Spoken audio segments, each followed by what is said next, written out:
Now we're looking at another set of example, and in this set of example, we will be using the same question, is it a good idea to leave my job? But we are going to be using minor arcana, so that you can see how the foundational approach also works with minor cards as well, and how to employ that approach.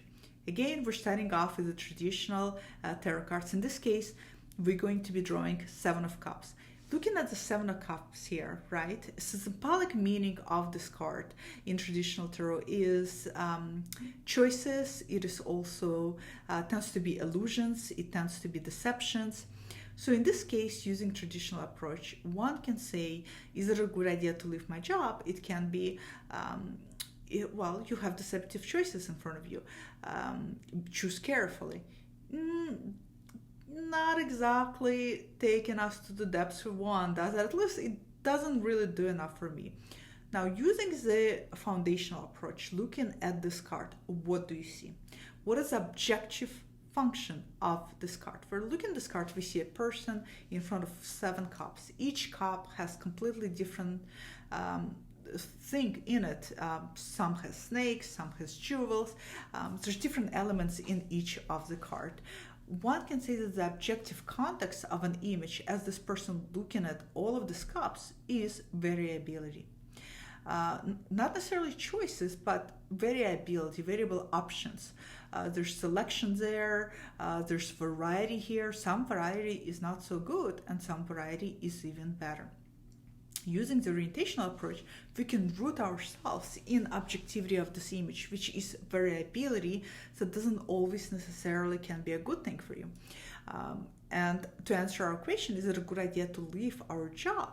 The answer could be, if when you're going to be presented with variable options, how will you know which one to choose? Again, we want to lead with open-ended questions because we want to force introspection. We want to take it to a different level where a person can then layer that objective meaning with much more deeper associations, much more deeper meanings. In this case, you're taking it from just choices and illusions and from a close-ended statement reading to an open-ended reading where a person can really think about what is their variability there, what is their options out there.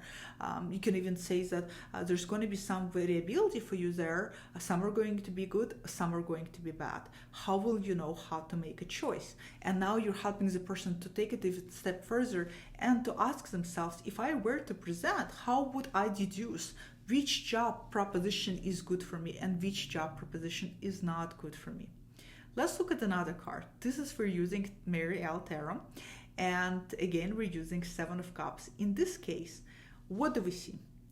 Well, it's hard. Notice, first of all, how it is not so easy to apply traditional meaning to this card.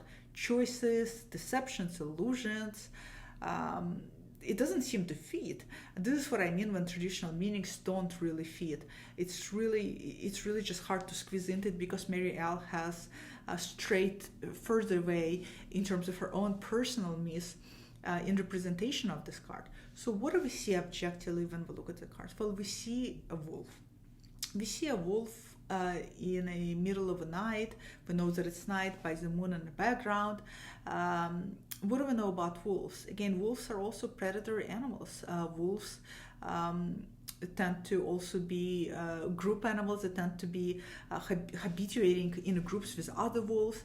This particular wolf looks like his head is tilted down, his ears are tilted back. It gives you an objective sense as if he's on a hunt. He's in the middle of the night, perhaps he's getting ready to go on a hunt. So there's an element of hunting there, there's still an element of predatory energy here. Using this as an objectivity to root your readings in, you can ask a reader, is it a good idea for me to leave my job?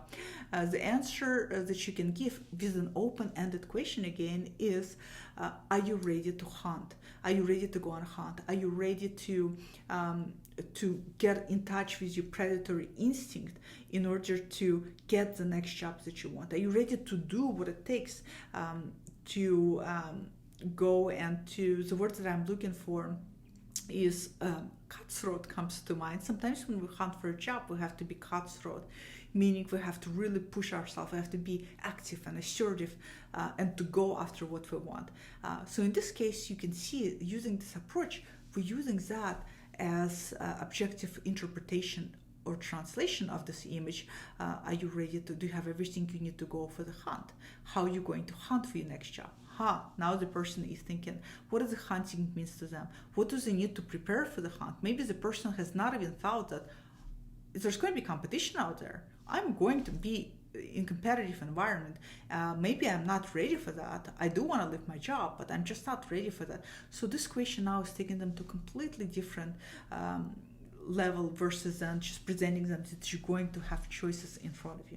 Now let's look at another interesting example. In this case, we have Nicoletta Ciccoli. It's the same, 7 of Cups, Nicoletta Ciccoli, adorable little girls. She's sitting on the floor. This is what I mean, that sometimes it's difficult what is objective meaning because it's situated in a context. In this case, looks like she's surrounded by rabbits. It's personally looks like one of those games where you hit one, another one pops up, you hit one, another pops up. I don't know the name of this game, but it looks like a game. It looks like she's playing some kind of game with rabbits here. Some element of game. We can agree that objectively it feels like a game at play here. Using this as our foundation of the tarot reading, in this case, is it a good idea to leave my job? Well, how ready are you to go into the game? Are you ready to play the game? What does playing game for you means if you want to leave your job? Does it mean you're going to have to do a lot of schmoozing, a lot of networking? Does it mean that you're willing to take the risk to play the game and to potentially lose? Because games often involve taking a risk and losing at the risk. So you see how here we have 3 very different objective orientation to exact the same card. It's exact same 7 of Cups. It's completely different foundation. We're having variability, we're having hunting or predatory type of instinctual behavior, and we're having a game. It's completely orients and changes the nature of the reading from if we were to enforce not only traditional meanings, but if you were just to look at this card and free associate to what the little girl means to you, or rabbit means to you, or wolf means to you. You really don't have anything to root yourself into. But if you start with objective approach, with foundational approach, you're immediately rooting yourself in what you see in the image and what the image is here to tell you, not in what necessarily even a creator is intended for you to see, but what you're seeing, because images are personal to you. But first and foremost, images carry that objective meaning, and that's what we're doing here. Next, we're going to follow with the court card examples so that we can see how this example is illustrated across the court cards.